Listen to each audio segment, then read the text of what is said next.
Great to see you. What's your reaction to David's reporting here? Yeah, one of the key things to our republic is the belief in the judiciary that it's going to be fair and balanced and treat all parties equally. And when you have activist judges like Boasberg, who, if you go back and look at that allegation from the Justice Department, said that the Trump administration wasn't going to follow orders, and kind of like the New York Times, they always say, he says that without offering any evidence. He never pointed to a time when the Trump administration didn't follow an order. That's because the Trump administration is following orders, but it's clearly undermining the integrity of the judicial branch. Look, these judges are not elected. The president is elected.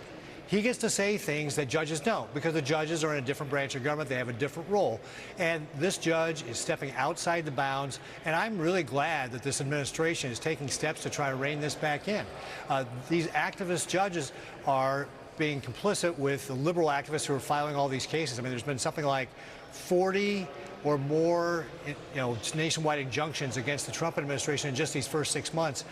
Biden had 14 against him, and I don't think there were more than 27 in the whole 20th century. So this really has gotten out of hand. Thank God that the Supreme Court stepped in to say some of these judges can't issue nationwide injunctions. But again, when a judge steps out of line, I think it's great that the Justice Department is trying to hold them accountable. Yes, Senator, you make an important point. There's an update to the data you just gave. That was really great data that you just gave. There's more than 100 lawsuits and now 50 restraining orders from dozens of federal judges against the Trump White House.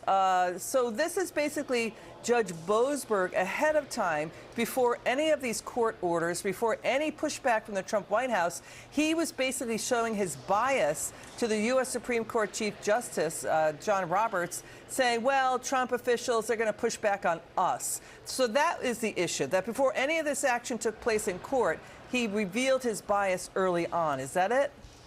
Well, that's part of it. I mean, certainly he is displaying his bias. But think about this. He went to Supreme Court justice and said the Trump administration is going to cause a constitutional crisis, but didn't point to any sort of evidence to how that was going to happen. It was purely his opinion, saying that Trump was not going to follow these orders, contrary to all the evidence and the reality. That is what is really going on here. You have a judge who is clearly trying to influence other judges. It's absolutely inappropriate. And again, I'm very glad that the Justice Department is pushing back against this. Thank you so much, Senator Ricketts. Appreciate you. It's good to see you again. Now